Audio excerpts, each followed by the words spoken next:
मैं Toronto international airport पे था, टोरंटो पियर्सन इंटरनेशनल एयरपोर्ट पे किसी को ड्रॉप करने गया था। मेरे साथ एक महान भाव थे, वो भी पंजाब से ही थे, किसान परिवार से ही थे। उस टाइम कोई किसान आंदोलन नहीं था, कोई अत्याचार नहीं था, कोई कानून नहीं था, कुछ नहीं था। एयरपोर्ट में जब वो जाते टाइम लाइन में खड़े थे, लाइन बहुत लंबी थी तो बातें करने लग गए। वो मेरे मित्र ही थे, अच्छे हैं, अभी भी हैं वो। तो उन्होंने नरेंद्र मोदी जी को गाली निकाली, अभद्र टिप्पणी कही। तो मैंने उनको बोला कि मैंने कभी, मोदी जी तो अभी 2 साल पहले आए हैं, आपको इनसे क्या समस्या है भाई, आपने इतनी अभद्र टिप्पणी क्यों की? तो उन्होंने कहा कि नहीं नहीं नहीं, कोई बात नहीं, कोई बात नहीं, कोई बात नहीं। फिर जब हम वो एयरपोर्ट वाले क्रिया से खत्म होकर के जब हम रास्ते में थे गाड़ी में, तब मैंने उनसे सीरियस नोट पे पूछा, मैंने कहा आप बताओ तो सही, मेरे को पता तो लगे। जो बात उन्होंने बताई वो सुननी चाहिए। उन्होंने कहा कि प्रमोद भाई, ये व्यक्ति जो था, जिस हिसाब से भारत के अंदर अराजकताओं की सरकार चल रही थी, गठबंधनों की सरकार चल रही थी, कभी किसी को तोड़ लिया, कभी किसी को मोड़ लिया, जिस हिसाब की पॉलिटिकल इंस्टेबिलिटी थी उस देश के अंदर, हमें यह था कि जो रेफरेंडम हम 2020 में करवा रहे थे, जिस रेफरेंडम के लिए हमने 2020 रेफरेंडम के लिए पैसे इकट्ठे कर लिए थे, वो रेफरेंडम के टाइम हम खालिस्तान की नींव खोद देते और उसके अंदर पत्थर डाल देते। लेकिन इस व्यक्ति ने आकर के उसकी धज्जियां उड़ा दी हैं। मैंने कहा वो कैसे? कह रहा इसने भारत को एक पॉलिटिकल लीडरशिप दे दी है, इससे हमें प्रॉब्लम है। मैंने कहा, और उसने कहा कि इसने हिंदुओं को जातियों से ऊपर उठ करके और अपने देश के लिए और अपने राष्ट्र के लिए एक कर दिया है, इसलिए हमें इससे नफरत है। हमें इससे नफरत इसलिए है क्योंकि इसने हमें एक परमानेंट डैमेज कर दिया है। मैं कहा जी परमानेंट कैसे डैमेज कर दिया? उस टाइम योगी आदित्यनाथ भी आ चुके थे मुख्यमंत्री के तौर पे। तो मैंने कहा जी परमानेंट कैसे? कह रहा है आज दुनिया के सामने सबसे बड़ी प्रॉब्लम यह है कि दुनिया के किसी भी देश के पास लीडरशिप नहीं है, चाहे अमेरिका लगा लीजिए, फ्रांस लगा लीजिए, जर्मनी लगा लीजिए। कह रहा है इसने ना सिर्फ भारत को 15-20 साल के लिए अपने नेतृत्व में एक लीडरशिप दे दी है, बल्कि इसने second line of leadership, third line of leadership, even fourth line of leadership भी तैयार कर दी है। जैसे कि अमित शाह, योगी आदित्यनाथ के अन्नामलाई जैसे लीडरशिप आ रहे हैं ना भाजपा के अंदर, और ईमानदार लीडर्स हैं।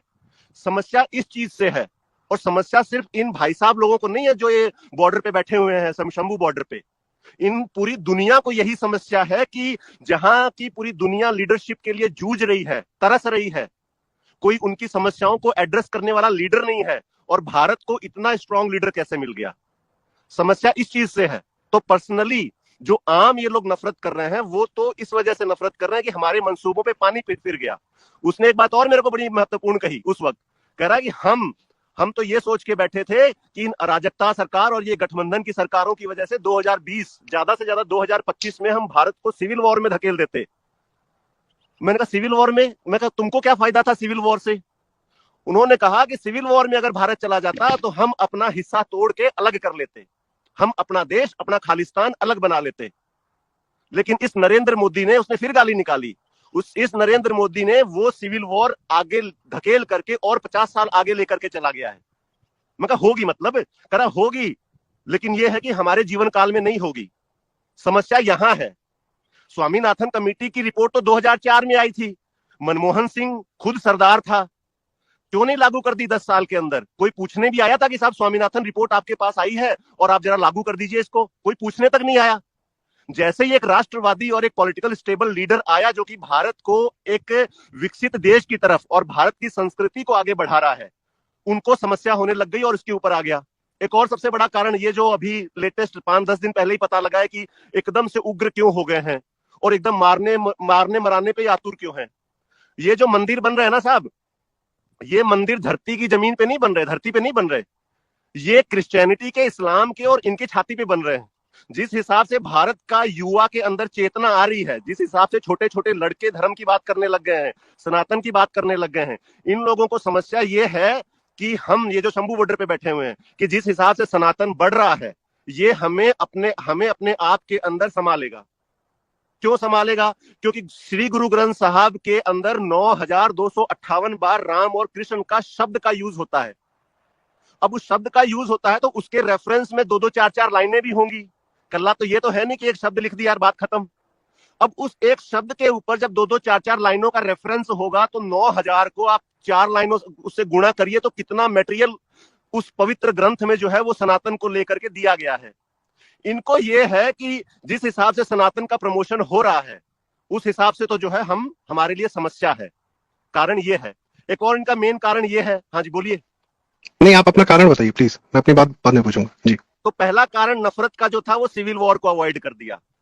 दूसरा कारण नफरत का जो है वो सनातन का रिवाइवल है। और वो सनातन का रिवाइवल सिर्फ भारत में नहीं है, वो सनातन का रिवाइवल पूरी दुनिया में है।